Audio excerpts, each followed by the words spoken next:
여러분은 인터넷, 즉 매체에 대해 어떻게 생각하십니까?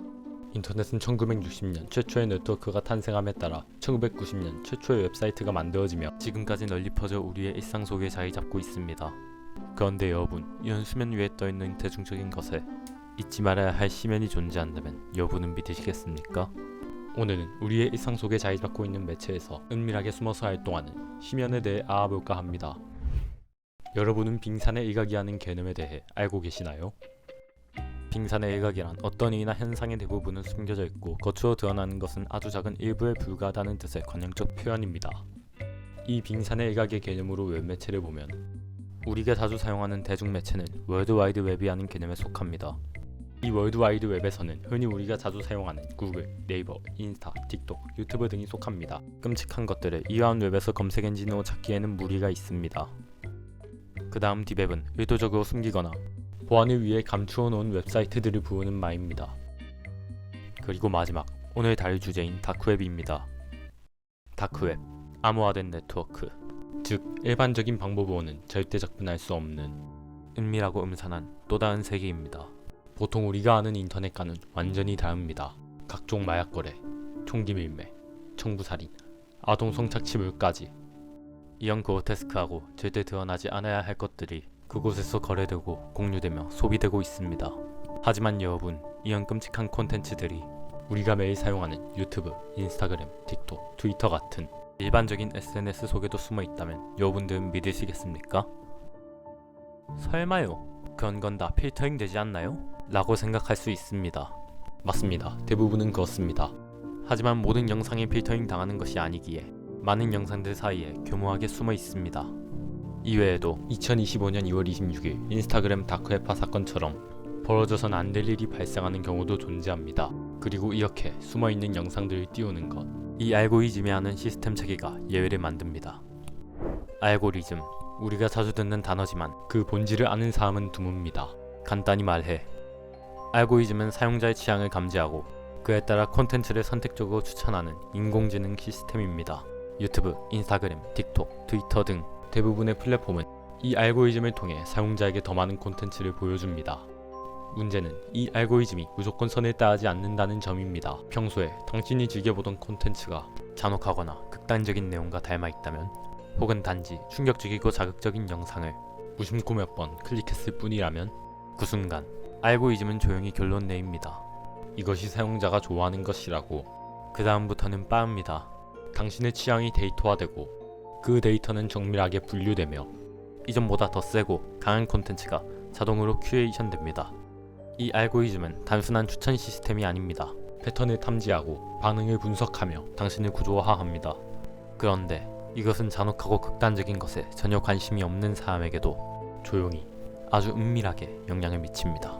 왜냐하면 어느 웹사이트 어딘가에서 그 자극적인 영상 하나가 급속히 조회수를 올리기 시작하면 알고리즘은 다시 계산합니다. 이 영상은 뜨고 있다. 사람들이 본다. 그렇다면 더 많은 사람에게 보여줘야 한다. 그 대상이 누구든 상관없습니다. 당신이든 타인이든 그저 추천 대상일 뿐이죠. 그렇게 그 영상이 우연히 당신의 피드에 뜨고 당신이 한 번만이라도 그 영상의 썸네일에 시선이 멈췄다면, 한 번만이라도 클릭했다면 알고리즘은 확신합니다. 당신은 이걸 원한다고. 이후에는 더 어둡고 더 강하고 더 자극적인 것을 끊임없이 깊숙하게 추천합니다. 이건 단지 기술이 아닙니다.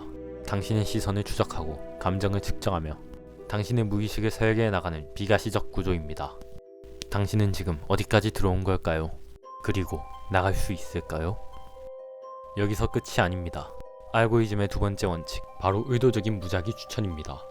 그 이유는 사용자에게 새로운 콘텐츠를 노출시켜 다른 방향의 관심을 유도하거나 알고리즘의 실험 데이터를 얻기 위함입니다. 때때로 이 무작위 추천은 절대 떠올려선 안 될 콘텐츠를 눈앞에 아무 경고 없이 툭 하고 내던지기도 합니다. 폭력, 혐오, 자극, 심지어는 다크웹에서나 봤을 법한 어둠의 콘텐츠까지.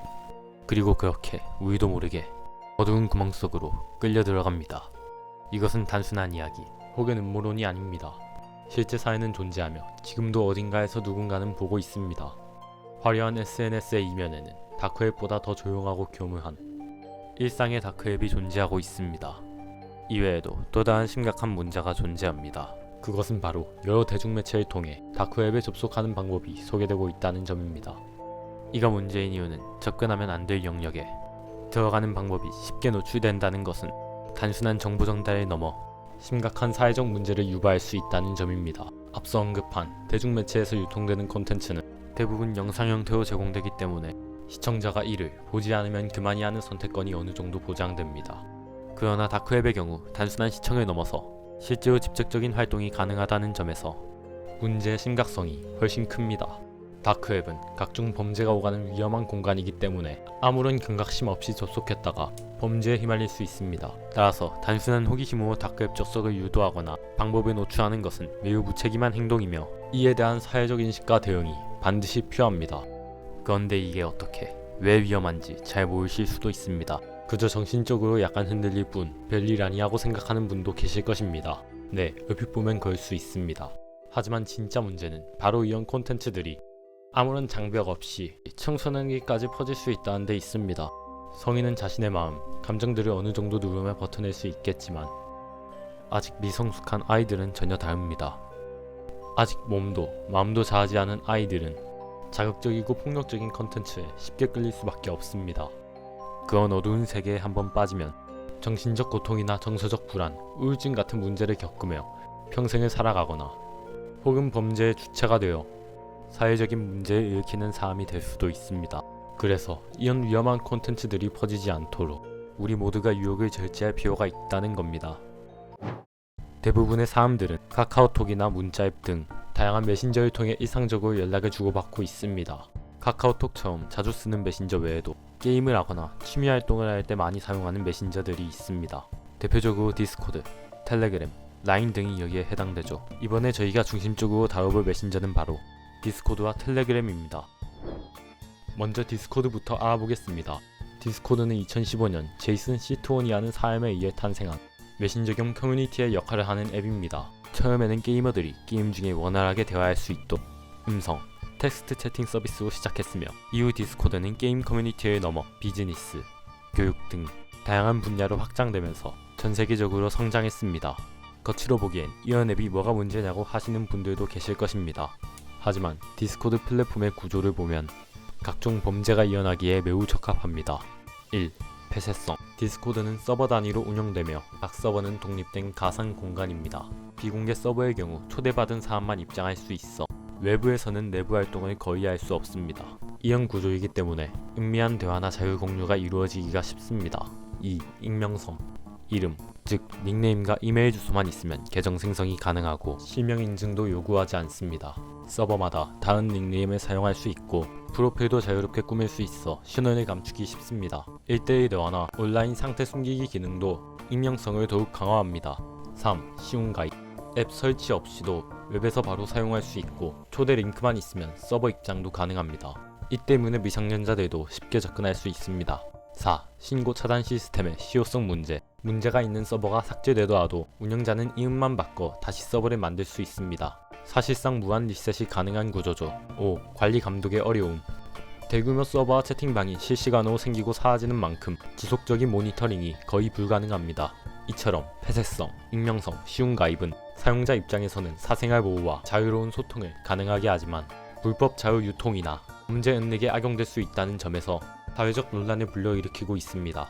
실제로 이런 구조를 악용한 범죄 사례도 있었습니다. SBS에서 보도한 장난전화 조직, KBS에서 다룬 제3의 N번방 사건이 대표적입니다. 다음으로 소개할 메신저는 텔레그램입니다. 텔레그램은 2013년 러시아 출신의 파벨 두루프와 니콜라이 두루프 형제가 설립한 클라우드 기반 인스턴트 메신저 서비스입니다. 두루프 형제는 이전에 러시아 최대 소셜미디어 플랫폼인 VK를 만든 인물로 정부의 감시와 검열을 직접 겪은 뒤 개인정보 보호와 자유로운 통신을 목표로 텔레그램을 개발하게 됐습니다. 텔레그램은 처음 iOS와 안드로이드에 출시된 이후 PC와 웹 등 다양한 플랫폼으로 빠르게 확장되었고 종단간 암호화, 대화 자동 삭제, 익명 서버 구조 등 강력한 보안 기능을 갖추면서 전 세계적으로 익명성과 보안을 중시하는 사용자들이 빠르게 이용하기 시작했습니다. 하지만 문제는 이러한 보안 기능들이 오히려 범죄자들에게 안전한 도구로 악용되고 있다는 점입니다. 디스코드와 비슷한 문제점들을 가지고 있죠. 1. 극단적 익명성과 폐쇄 구조. 텔레그램은 전화번호만 있으면 가입이 가능하고 실명 인증이 강제되지 않습니다. 비공개 그룹, 초대 비밀번호 기반 방구조 등으로 운영되어 외부 감시 및 단속이 어렵습니다. 일부 커뮤니티에선 아직도 FBI도 못 잡는다는 식의 인식이 남아있죠. 2. 자율보관 자동 삭제 기능. 대화 기록을 자동으로 삭제하거나 비밀 대화방 기능을 활용하면 증거 확보가 거의 불가능합니다. 이는 수사기관 입장에서는 매우 큰 장벽입니다. 3. 국제적 서버 분산, 수사 비협조. 텔레그램의 본사는 아랍에미리트 두바이에 있고 전 세계의 서버가 분산돼 있어서 수사기관이 자유를 요청해도 협조가 원활하지 않은 경우가 많았습니다. 실제로 성범죄, 마약 유통 수사에서 이런 문제들이 자주 지적됐습니다. 4. 범죄자들의 피신처 역할.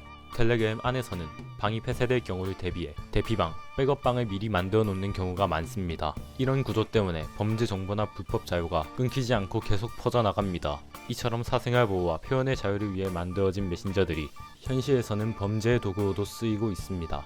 그리고 이와 관련된 실제 범죄 사례를 보면 2024년에 발생한 판도아 사건, 그리고 많은 분들이 알고 계신 엠번방해 사건 등이 있습니다. 이외에도 해외에서는 마약 거래, 청부 사인 등 훨씬 더 극단적이고 끔찍한 범죄들이 이런 메신저 플랫폼을 통해 이루어지고 있습니다. 따라서 메신저에도 이러한 심연이 존재하기에 항상 경계심을 갖추고 행동해야 합니다. 여기까지 영상을 시청해주신 여러분, 혹시 보시면서 어떤 공통점을 느끼셨나요? 맞습니다. 우리가 지금까지 다룬 모든 주제에는 하나의 공통된 문제점이 존재합니다. 그것은 바로 청소년이 너무나 쉽게 접근할 수 있다는 점입니다. 아까 말씀드렸던 것처럼 청소년은 호기심이 많고 장난기 어린 행동을 가볍게 시도하다가도 자신도 모르게 위험한 세계로 빠져들기 쉬운 연령대입니다. 특히 대중매체나 인터넷상에서 무분별하게 노출되는 정보는 이러한 유입을 더욱 쉽게 만들고 있죠. 그렇다면 여러분은 청소년들이 접해서는 안 될 콘텐츠로부터 스스로를 보호하려면 어떤 노력이 필요하다고 생각하시나요? 부족한 점이 많을지라도 끝까지 시청해주신 여러분께 진심으로 감사드립니다. 지금까지 CP를 위해 영상을 제작한 비디머팀이었습니다. 댓글을 통해 여러분의 생각과 의견을 자유롭게 나눠주세요. 우리는 그 소리에 항상 귀 기울이고 있습니다. 시청해주셔서 감사합니다.